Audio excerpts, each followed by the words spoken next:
Hey, we're cooking with gas here on the Jewcast. Okay, careful using a phrase like that. This trial is a travesty. It's a travesty of a mockery, of a sham, of a mockery, of a travesty, of two mockeries of a sham.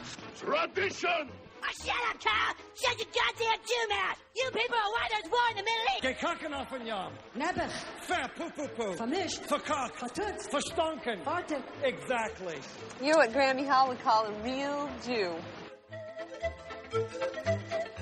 Oh, yeah. Here we go. Episode 101 of American Jew. 101! Get your 101 on Judaism with us at American Jew. I know. We're laying down the knowledge. American Jew 101 up in her. Required listening should you want to pass the test. We hope so. We're not sure what the test is. But Yeah, we're still waiting for our results. You'll definitely get a good score. Yes. We're giving out good scores on the test as long as you listen. Well, happy February. Welcome. We're so glad you're joining us for our next 100 episodes, hopefully. If you haven't already, sign up for our Patreon page. Every episode I want to bring it up in the beginning and I forget, but this one, I'm doing it. Look at you. On 101, we finally got it together. Yeah, I know, right? Yeah, so seriously. check out the Patreon page. A lot of extended content, great interviews that you didn't hear on the regular episodes. And the more people that sign up, the more exclusive content we're going to make on that Patreon. So check it out. Yeah, we definitely have a lot of great extended interviews. All of our guests that we've had on obviously have a lot of great things to say, and we're so happy that they're willing to stick around and talk with us for longer than a regular episode length. So we always end up putting all that stuff up. Not that people have that much to do these days anyways. Yeah. I mean, there's only so many space laser jokes you can make. Space lasers! We're actually recording this live from the Space Laser headquarters, where we control all the Jewish space lasers. You know, up until now, we've really been just using it to distract cats, but we can finally start weaponizing it. Now we're setting fires. Can you believe it? It's crazy. Well, I guess, that's from like 2018 anyways, when what we're talking about is idiot Congresswoman Marjorie Taylor Greene. People are checking out her past because she has, all these ties to QAnon or QAnon beliefs. She's doing all this really shitty stuff and has these horrible conspiracy theories. Well, it's kind of I find it kind of ironic that she is talking about how she's being censored because of her language, but she's also going proactively scrubbing her own social media accounts of some of these horrible things that she's said. Like, people can't take screenshots of it fast enough before she deletes it. Like, she's literally deleting her own shit before people are canceling her for the things that she has said. It's like ridiculous. She wants to get rid of her things she said, such as she had like a 9/11 conspiracy. She called the Parkland and the these school shootings false flags with like actors. She called. Yeah, she thinks they're just government created to get people to support gun control. It's totally insane. And the fact that the GOP is not condemning her They are. Hopefully they'll get rid of her. I mean, there are definitely a lot of Republicans that are unhappy. She's kind of from the Trump school of crazy, and, the base that she appeals to are a bunch of, hate-filled assholes, pretty much. So hopefully they'll get rid of her. I never liked her. This whole Jew laser thing starting wildfires is absolutely insane and crazy. It's comical, to say the least. It's almost comical. That's the thing. The article that you sent me from the Jerusalem Post about it it's interesting to say, to see that, as Jews, we do use humor in a lot of cases to sort of dismiss or deflect some of these troubling things. But the fact that there are people who believe her, the fact that she's saying it, there are great jokes to be made out of it, obviously, because it's so ridiculous. But I think it's dangerous to boil it down simply to a joke. I mean, it's really disturbing to see that she believes this shit. Like, this is not, you can only make fun of something like this for so long before it's actually like, wait a minute, we should also be listening to this. Like, I don't understand why there are more. I'm happy she didn't tell anybody about our Jewish force fields. I mean, that's the whole thing. That's where a lot of the jokes are coming from. Is like, hard to believe that there are any Jewish mothers that would be able to keep this a secret for this long. Yeah, for sure. My son made it. She did. He made the space laser. They're clearing out room in California thanks to my Moishi. I mean, it is funny. There are funny jokes that have come out of it. There's a lot of good jokes about this Jewish space laser. It's fun. I mean, but I don't think anyone really believes this. This is so crazy. I don't think anyone's like, yeah, there's Jews and there's space lasers causing the wildfires. Again, it's really about the Rothschilds. They are, a lot of where the QAnon, the Elders of Zion bullshit comes from.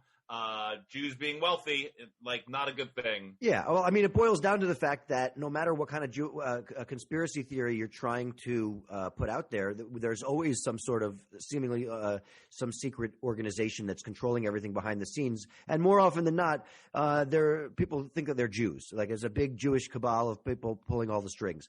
It always comes down to blaming the Jews for what's going on. They're always part of that. People love to blame the Jews. And by the way, I'm really upset because the Jewish Space Laser Foundation has not returned any of my calls. I sent them my resume months ago to get a job there, and absolutely nothing. Well, they're probably backed up now. They got lots of requests coming in. Probably now they're just the hottest. At a real clip. On. Yeah. Well, listen, I mean, I just think that we talk about this a lot on the show about how there are people that are very quick to label something as anti-Semitic in order to debase what people are saying. But I think it's dangerous to do that to everything. You have to really pick your battles. And I think this is one. Like, this is a big one. Well, this is insanely, it's insanely anti-Semitic, Yeah. Like it's just crazy talk. Like on its face, like it's right on the nose, but I think that's also why if she doesn't like the Jewish lasers, wait till she sees the Jewish phasers. Because they're set way above sun. They're set to assimilate right now. Well, listen, we talk about this a lot, but I think that this is why it's so important that we are not alone in this fight, that we have alliances with other groups that are marginalized and other groups that are, not properly heard. The fact that absolutely, we were talking about this last week with Dante, especially with the Black community, that they really we have to support each other. We have to have each other's backs. I thought it was interesting that Dante brought up the notion that that it's dangerous to water it down to the point where it can be co-opted by any sort of group without the entirety being represented. And especially, the origins of some of these movements need to still be, I think, at the forefront of some of these arguments without, bringing everybody under the umbrella. But at the same time, it's important that we are fighting for the same thing, and we recognize that, and we recognize each other as allies. There's a thing that just came out. 170 industry leaders in the entertainment business have signed a statement to launch a Black Jewish Entertainment Alliance. Yeah, that's great. Black and Jew Entertainment Alliance. So excited about it. Hopefully it'll get more Jews in Tyler Perry movies. I mean, I just think that it is it's important that we stand together against bigotry and hatred and racism and anti-Semitism and all that. And I think it's, we are good partners in that fight. Because the people that hate absolutely, for sure. I mean, that's the thing. This is a quote from one of the people that is part of the alliance that signed it. It says the impact of the alliance is to reignite and realign the power that exists in the connection between the Black and Jewish communities, and to grow and build a civil rights movement for the next generation. I love it. I love it too. I mean, listen, we've talked about this, about how there are certain factions that get angry that things get co-opted, or that they have their own fights with the Jews or whatever. But the fact of the matter is that the people who hate us, these bigots and these anti-Semites, they don't make that distinction. They don't care about any of us. And I think it's important to, it's a black and white issue for them, even if it has shades of gray for each of our communities. We still have to fight against the evil that wants. That was so poetic, Jordan. No, I think that's the crux of the I'm being issue. serious. It was. I know. I'm usually just making. No, it's true. We got to come together for this fight against hatred and bigotry. We really do. I mean, that's why I always like to make the terrible, stupid puns and the jokes. But at the end of the day, these fights are important, and it's hard. We have to make sure that we don't lose sight of the actual battles that we need to fight. With more than just jokes. No, what surprised me, one of the people that signed this, Nick Cannon. He's really trying to backpedal from what he said last year and get back in the good graces of the Jews. Jason Alexander signed it. We got Tiffany Haddish. They got Larry King to sign it Craig before. David. It's like Larry King's last act as a Jew and an entertainer. Elon Gold, the actor comedian. We got to get him on the show. Louis Gossett Jr. Yeah, I think it's historic. Herbie Hancock, D.L. Hughley. We got a lot of great people, so it's good to see this. And hopefully we could have more unison with our black brothers. Yeah, it's definitely a step in the right direction of recognizing that we have the same battles to fight and that we're stronger together than we are apart. That's for damn sure. Good way to start off Black History Month, which we're a part of now. Hey, no Jewish History Month, by the way, is there?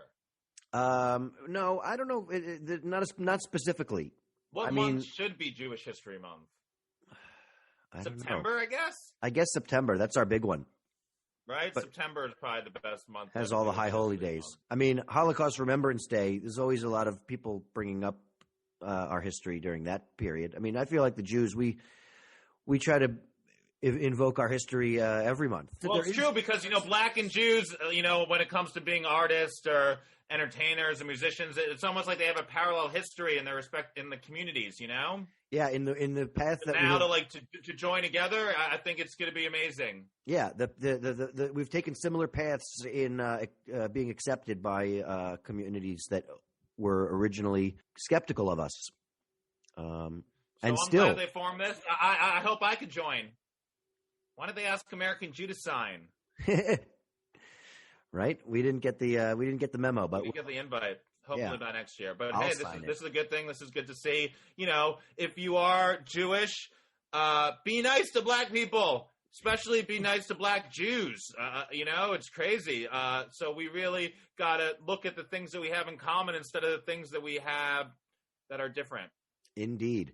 And with that being said, I think that's a great segue. I mean, there is other good news this week. This was like the first time in a long time that there seemed to be some good news. Is this good news? I like how you think this is good news.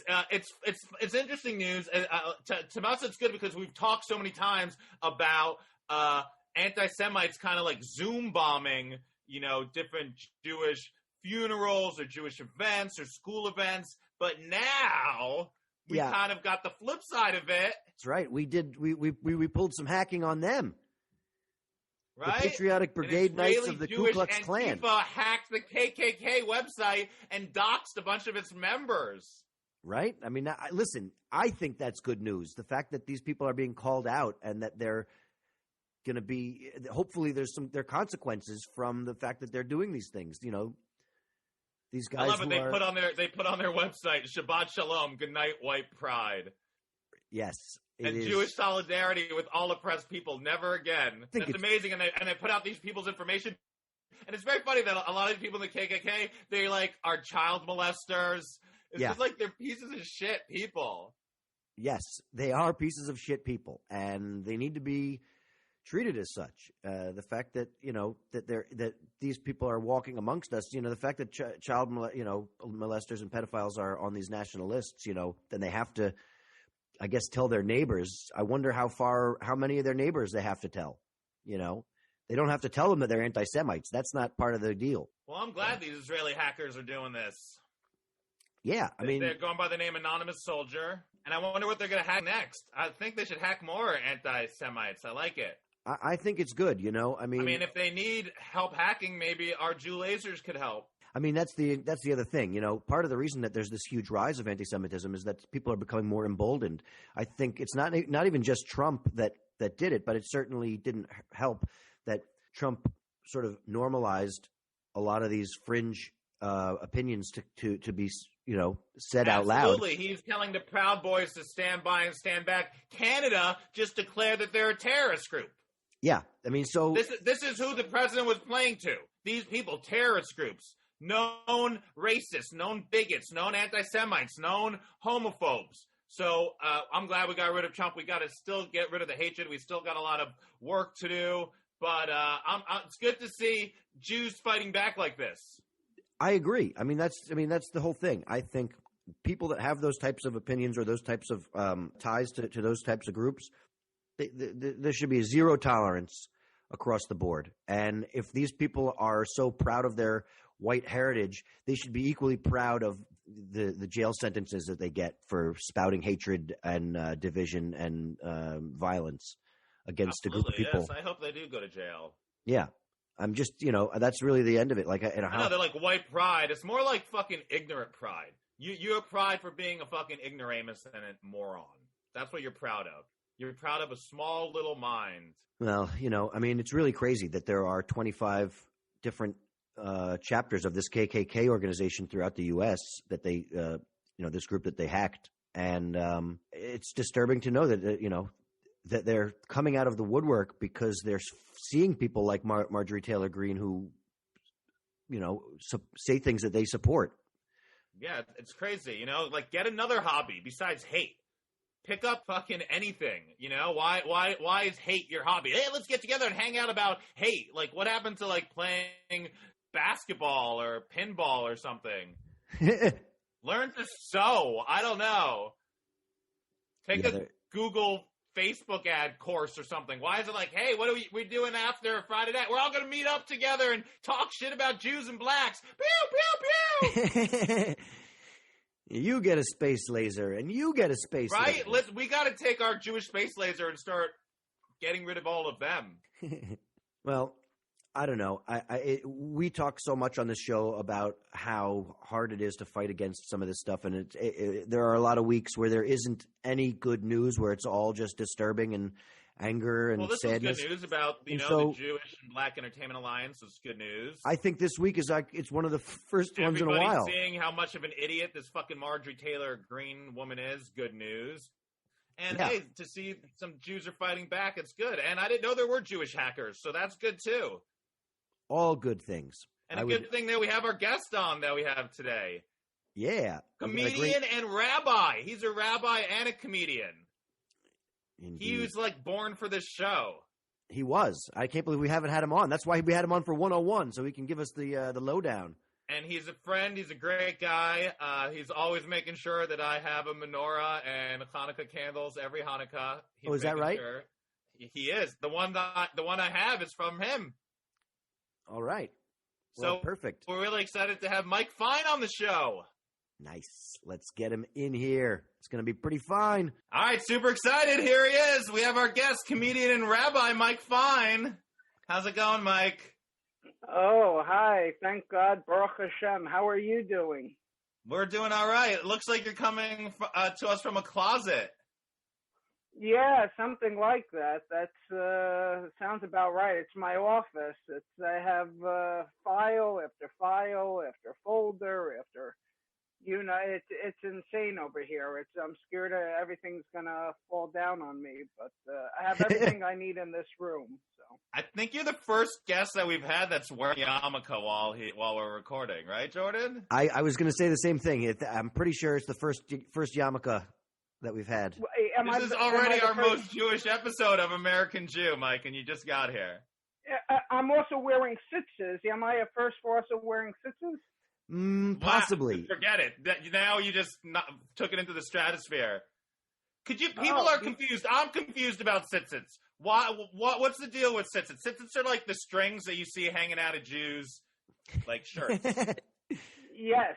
Yeah, you're 100% correct. They are. Well, it's not just. It's basically any four-corner garment is supposed to have the strings attached to it. There's a couple of 8 strings, right? Yeah, it's 8 strings, actually, 5 knots. Well, it's 4 strings and it's bent over, so it turns into 8 strings, each different. So it's really 4 long strings, and then after it gets bent over and tied with the knots, and you see there's a Kabbalistic meaning to the amount of knots you have, and the times the string goes around. It's sounds like a lot of opportunities to do every version of that joke, which the punchline is, "I'm afraid not."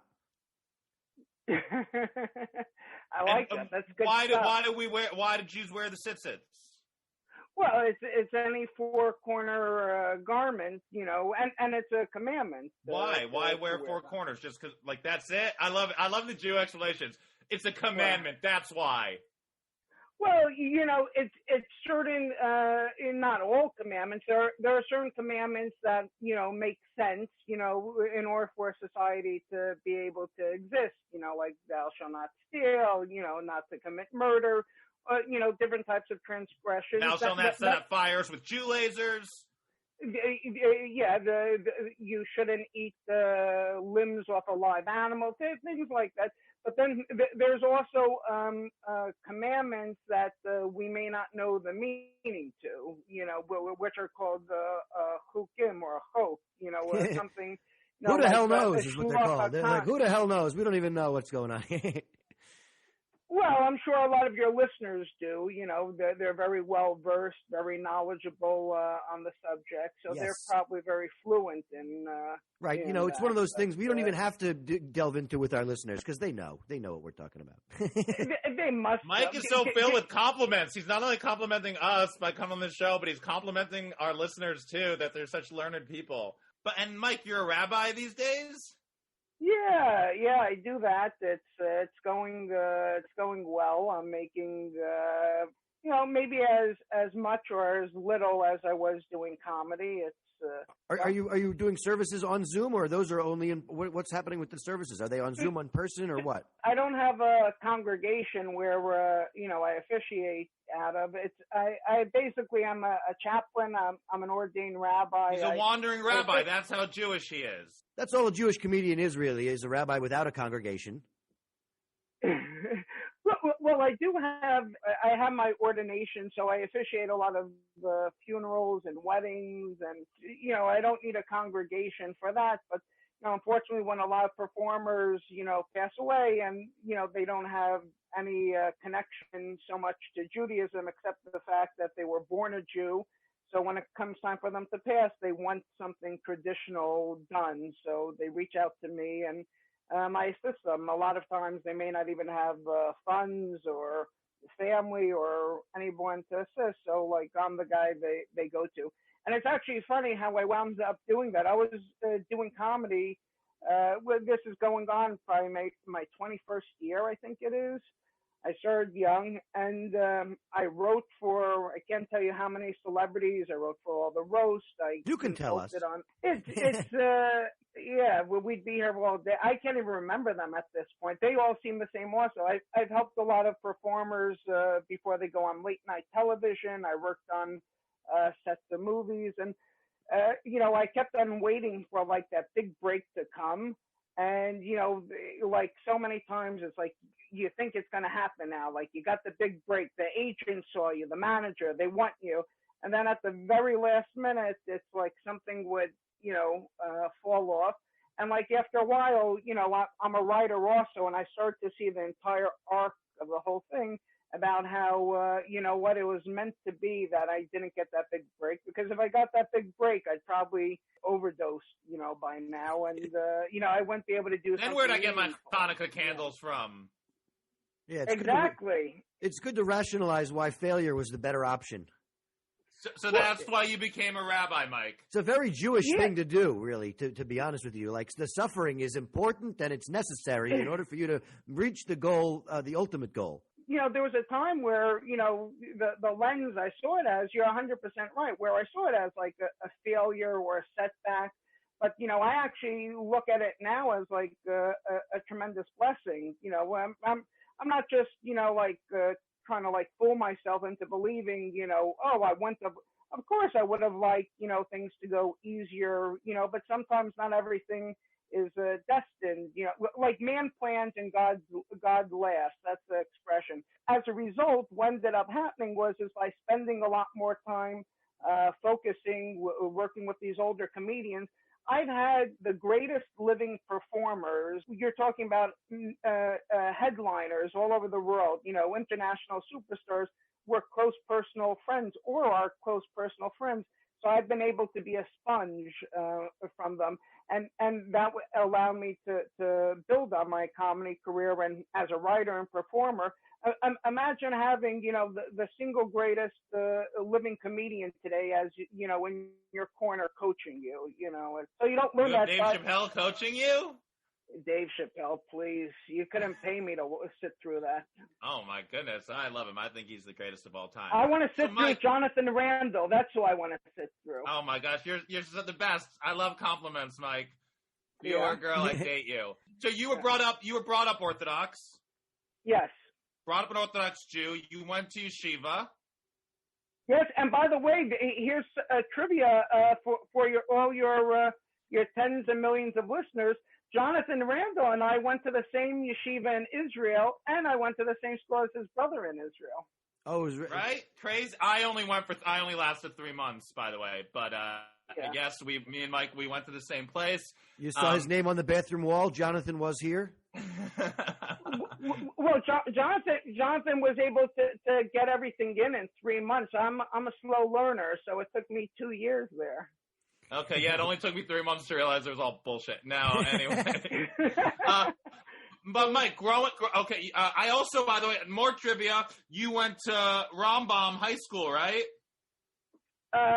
Close. They rejected me, so I got stuck on to MTA. You. Okay, because I taught a comedy class there for a year at the Rambam. Oh yes, I Yeshiva, remember. Yeah.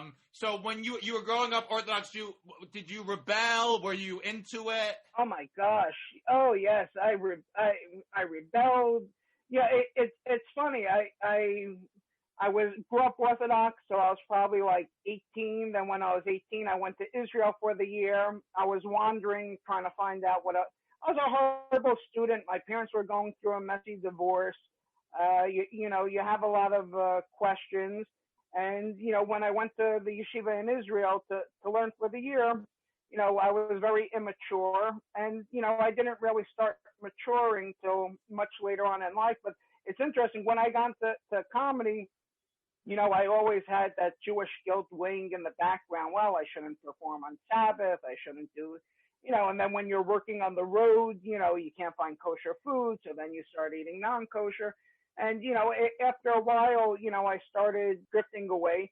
But then when I love how you say that. It's like Jewish moms don't have to worry about a non-Jewish woman anymore assimilating them. They just have to worry about their kid getting into comedy. But you want to know something? At the end of the day, it was like, I'll tell you a funny story. When I was probably 19 years old, I was sitting at a table with some of the most Orthodox people you've ever seen. Very, very devout people.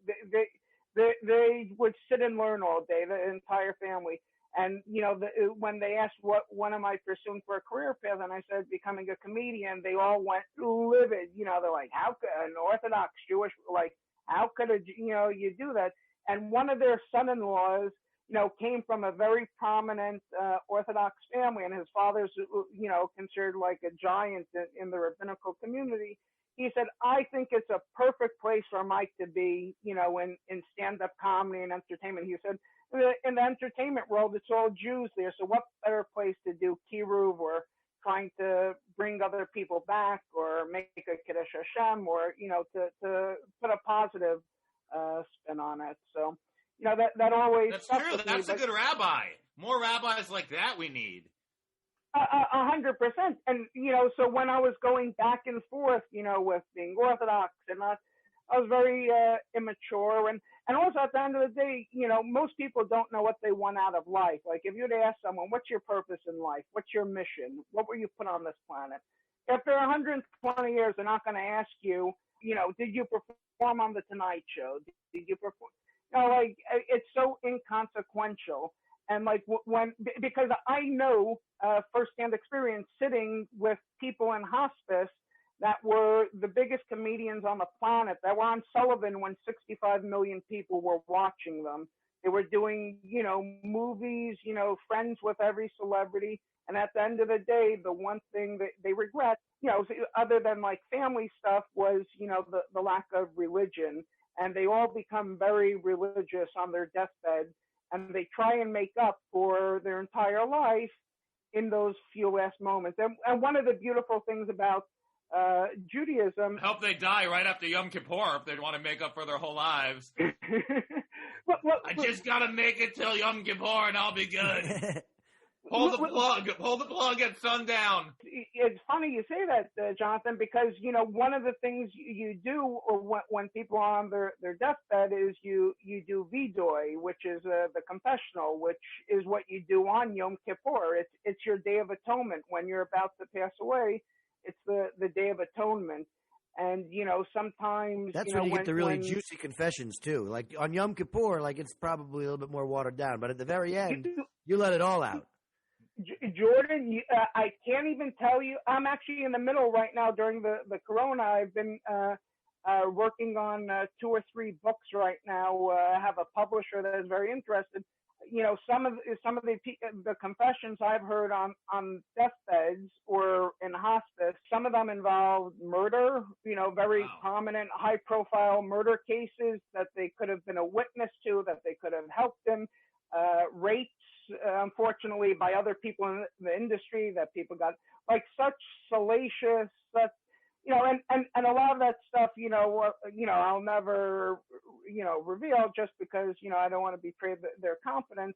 But some of that stuff, as a learning lesson that, other people shouldn't make those same mistakes that they did, chasing after, the success and fame. And getting back to it before, when I was performing, for many years and I wasn't really observant, I was also working part-time in real estate, managing property.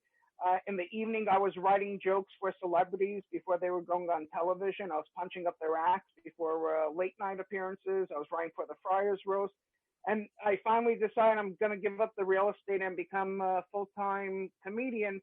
And right when I became a full-time comedian, that's basically when I'm I felt like the void. It's like I'm living my dream now. I'm doing this full time, and then it's like I felt something was missing. And also when you give up having a steady paycheck and you have to rely upon making a living, it's where does your money come from? Where does everything else come from? So it's you start to develop a relationship. And, just one more thing to drive that home. When I was doing the comedy and starting to become orthodox again after taking a long hiatus, I became close with the Rabbi Melman from Moab Shalom on 84th Street. And I went to ask him a question. I just got hired to perform at the Friars Club to do a Christmas party on a Friday night. 15 minutes, I was going to get about $2,500. Wow. So, yeah. For 15 minutes, Friday night, Sabbath, and I already committed to keeping Sabbath again. And I asked the rabbi, could I do the show? I'm in debt. I could really use the money. So he said, well, technically, if you walk there and you don't use a microphone and, there's a Marasayan, which is, it doesn't look good, but you're not really doing any work. So I said, you know what? I decided I'm not going to do it. I made a commitment. I was very convinced God will take care of me. If I could put my hand on a Bible and swear to it, I walked out of the temple, and while I'm walking out, I checked my phone. I got a voicemail from Connecticut where I used to manage the property. Someone wanted to buy my house that wasn't even on the market. I took it off the market a few months before because I couldn't get a buyer. The guy wants to buy it, willing to pay full asking price, whatever I want. He wants to expand his house, wants to buy it. He could do a 2-week closing. And it turns out now I know I didn't have a broker on the house. So now I made an extra $8,000 because, so because I passed up $2,500 within 5 minutes, I checked the phone and that. Wow, yeah. Or that was just a really good coincidence. Well, you know what? Many times you try and convince yourself it's a coincidence, but every single time you try and convince yourself, the signs become bigger and bigger. I could go down a million of those types of scenarios where it's, if you want to think of it as a coincidence, but at the same time, it actually gave me a feeling that, if I'm going to be a comedian, I'm going to do it on my terms now. I'm not going to be, I'm able to say no, and believe it or not, people actually start to have more respect for me when you start turning down shows. When I kept on accepting show after show after show, the price per show wasn't going up. I wasn't getting any better gigs, it wasn't any more rewarding. but I was able to be more selective now, and I felt much better, and I felt more productive. Going into like a danger field, we used to do that. You go into a danger field on like a Tuesday night, and there'd be 4 people in there, and I would enjoy it very much. It would be fun. But at the end of the day, when you get off the stage, it's like you feel like, how fulfilled are you that, okay, the laughs are gone. You go home, you felt like you're king of the world on stage, making these 4 people laugh. But afterwards, the other 23 and a half hours of the day, it's like, how do you feel? And it's, so it built my self-esteem by being able to say no. And it is kind of funny, though. So then now, after that, you were just straight into Judaism. You went back to Orthodox. I just think I think it's ironic, though, that it's one of the few instances of losing work because you're Jewish. What was this other thing you were talking about character building? There's a bunch of books called, they have like Shmiras HaLashon, which is guarding your tongue. There's which is written by the Chafetz Chaim, which he passed away in 1933. He was from Radin, a very holy man.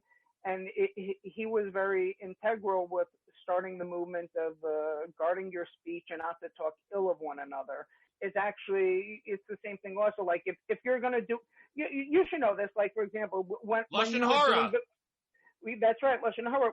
So when you're doing a roast, like when you're doing for Shmuel Boteach, I did the roast of Rabbi Shmuley Bolteach, Roseanne's rabbi, everybody. Pamela Anderson's rabbi, what? If you watch like a roast, let's say on Comedy Central, and you see that the person just basically goes in for a kill shot and there's no wit behind it, the way how the person talks or the comment the person makes, if someone else were to say it with a different delivery, it could have 2 different meanings. The same joke can have 2 different meanings, depends on how it's delivered and who's delivering it. So one of the things about like this book, Shmiras HaLashon, it teaches you how to guard your tongue, how to be very hypersensitive, what could be construed as an insult or not as an insult. And, so when you start talking, you start to think twice, well, should I say this? And if I do say it, it could backfire because the audience could perceive it as something ill intent or mean. One of the many benefits, it allows you to like catch yourself at the last second before you say the joke, and should I say it, should I not say it, what will be the repercussions, and it sort of gives you a filter. And one of the big things about being a good performer is editing. That could actually be the number one thing is editing. Like Milton Berle said, it's better to have 3 good minutes of material than 20, so-so. People only remember the home runs, So it turns out that, when you're very careful with your speech and being very selective, it comes to same thing when you start writing jokes and structuring. Like when I work with a lot of comedians, one of the first things I tell them is you can't curse. If you're a dirty comedian, you have to get rid of all the filth. Because one of the problems a lot of comedians have is developing their material. They feel like they hit a wall. Where do I take this bit? I have a good 5-minute hunk, but how do I get it to 10? And people automatically are conditioned, their minds will always default to profanity, sex, cursing, because it's the easy way to go. So once a person's mind defaults to that setting, they sort of become in a prison. So you actually have to train their mind to stay away from that. People, there's this fallacy that being dirty is easier. It's actually much more difficult, because you're stuck in it. You can't get out. But once you give someone perimeters that you can't say this, you can't do this, you can't do that, it's like an instruction book telling you, okay, here's the perimeters of where you should search for the material, and people, when people are able to focus after that and really concentrate, it's not easy, then, they're able to develop their acts more.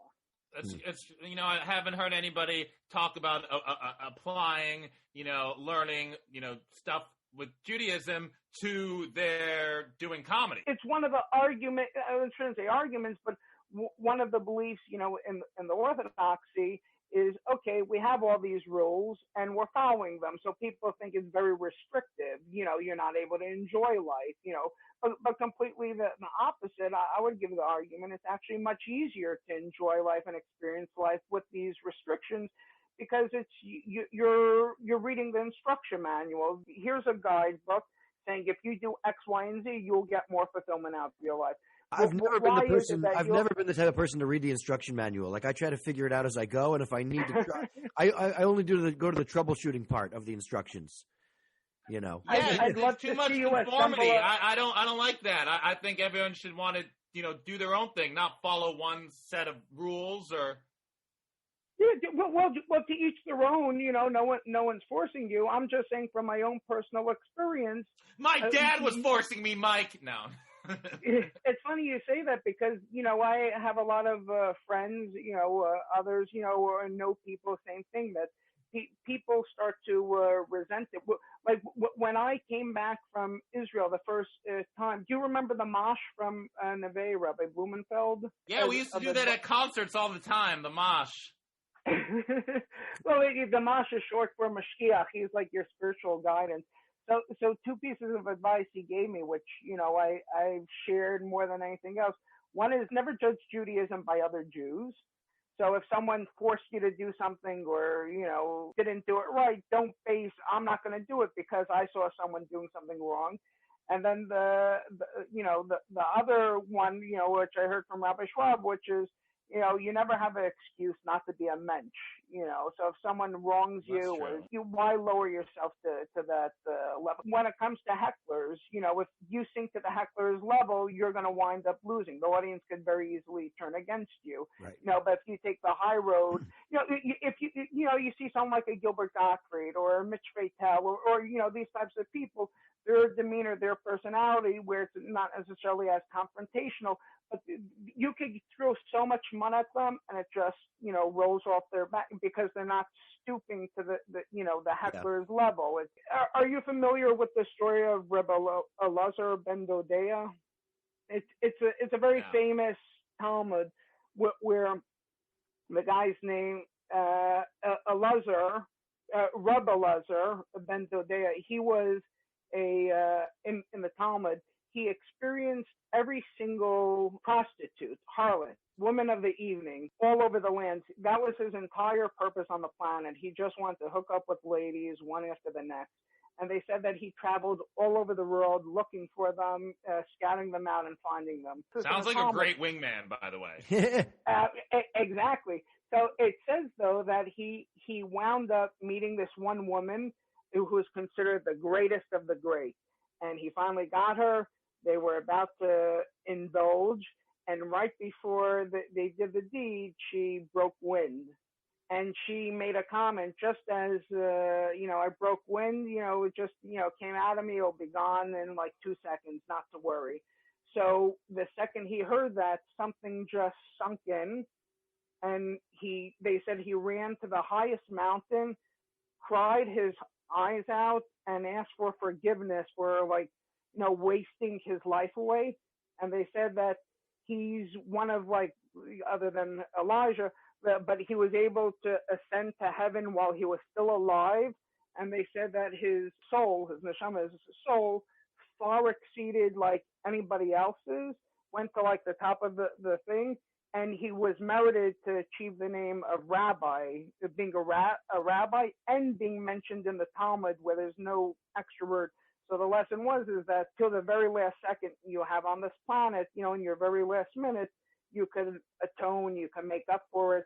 A lot of people fall into the trap that, oh, well, I wasn't religious my entire life. Why am I going to do it now? Well, a very well-known comedian, my friend Bernie Burns, king of the Catskills, who worked with everyone from Jimmy Durante to, Sammy Davis Jr. It was on Sullivan. You could look him up.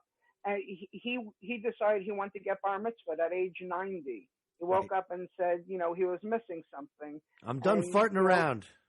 Yeah, exactly. And we put on fill-in and stitches every single day over the phone. And well, if I would have gotten like a big sitcom deal 10 years ago, you think I would have been able to help give this guy this meaningful experience? And as a result, the experience is meaningful to me as well. You know, if Wait, what happened to the awesome prostitute who farted? I don't think they. I want to see the spin-off about her, the farting prostitute, who every time she farts, she expels some wisdom like it's a fortune cookie or something.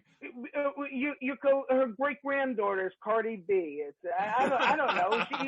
It's just a meaningful story in the sense that on twofold. One, that you can never. Just because you did so many bad things doesn't mean that you're a bad person. Someone's life shouldn't be defined by the bad things they've done. Someone's life should not be defined whether or not they're into butt stuff. Exactly. Mike, we have some questions we like to ask all our guests. Sure. Okay. What is your favorite Jewish holiday? Purim. Purim. All right.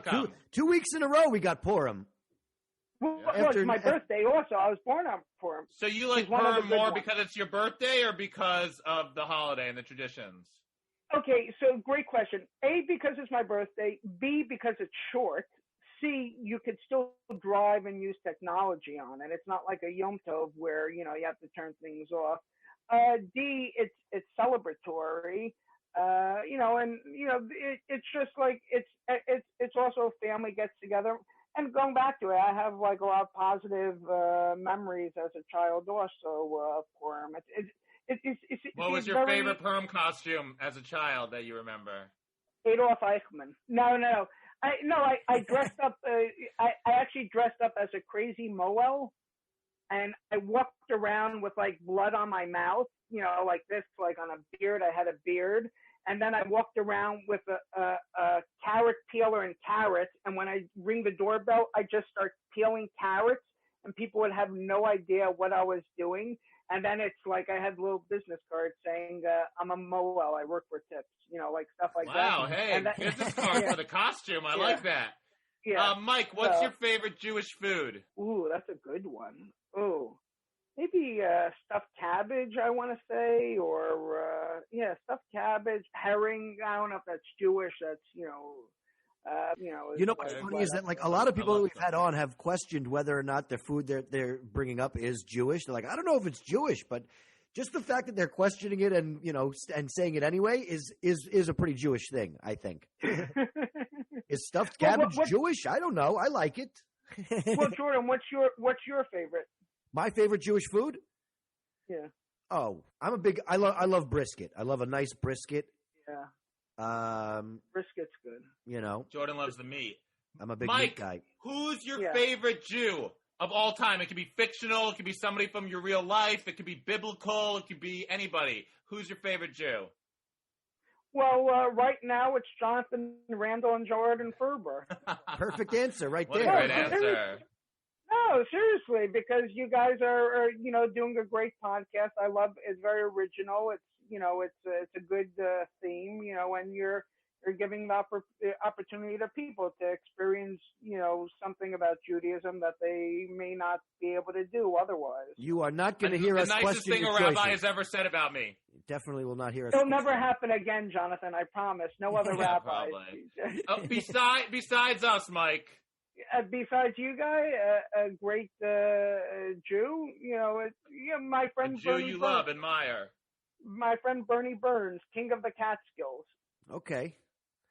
You had to go there, Jonathan. Why couldn't you just let it be us and that was it? He's when somebody says you're my favorite, all right, done. That's the end of the discussion. We don't have to bring anybody else in. No, but for real. You're right. My bad. For real. That was for real. Yeah, but why can't you guys be, accept a compliment? It's you guys are doing good because stuff. we're Jewish. Exactly. That's why. Yeah. Mike, is there anything you want to plug? Your podcast, I'd like to plug. Hey! Look at this guy. Yeah, I'd like to Mike plug... wants you to check out our Patreon and follow us on all social media. Yeah, and go on and watch if Jonathan has some YouTube stuff. Very funny stuff. You could learn a lot if people starting out in comedy or even seasoned. And Jordan and I have to go watch some of your stuff. You know, gotta watch some of my stuff. I got stuff. Are you Very on kind YouTube? of you to say, Mike. We appreciate it. I am No, on the I'm YouTube. serious. I got some clips up there. I've got to get some newer clips up because most of my stuff that I have up is pretty old, and I have a lot of stuff up for my other podcast as well. What type of humor? Like, if you had to compare yourself, or like what type of jokes? I don't know. I don't really compare myself. I don't know. My stuff is unique. Yeah, I would guess. Like, if Woody Allen smoked a lot of pot. Okay. And do you record your stuff when you perform or not? I always feel like the best shows are the ones that don't get recorded. When I know there's a camera in the back, that's when it's like, oh damn, I wish I hadn't been recording that because I don't need to watch that again. I'd rather not relive that moment. Yeah, because and Mike, you're a big fan of like Borscht Belt comedy. And so your comedy is kind of in the vein of Borscht Belt comedy. Do you think that style of comedy is dead, or do you think that it still has an audience? It has a tremendous. I wouldn't be getting bookings if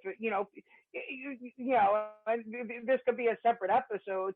To me personally, I think comedy as a whole, some exceptions, is pretty much dead. The comedy scene, it's done. It's got 99.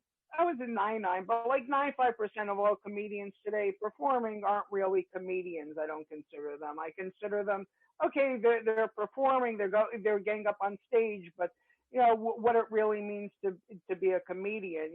When you look at some of these older Borscht Belt comedians, some of them started out in Borscht Belt working 7-8 shows a day. Like these people lived, breathed it. From an early. My friend Bernie Burns was a child performer in Yiddish theater. He was performing from the time he was 7. He plays 8 instruments, could sing, all these older comedians. Like you got to get him on the show.